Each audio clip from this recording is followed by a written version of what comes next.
In this video, I'm going to show you how to make thumbnails like Fern using Pikzels AI. Let's get started.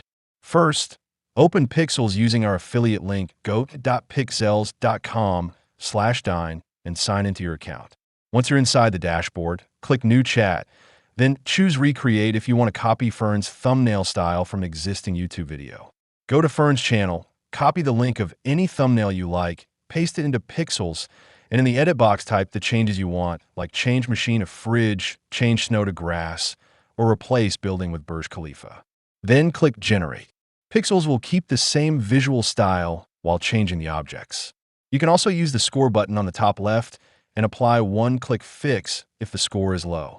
Now, if you want to generate fresh thumbnails in Fern style, click Styles and choose Fern style. After that, go back to prompt mode, type your thumbnail idea, enhance the prompt, choose your Fern style, and click Generate.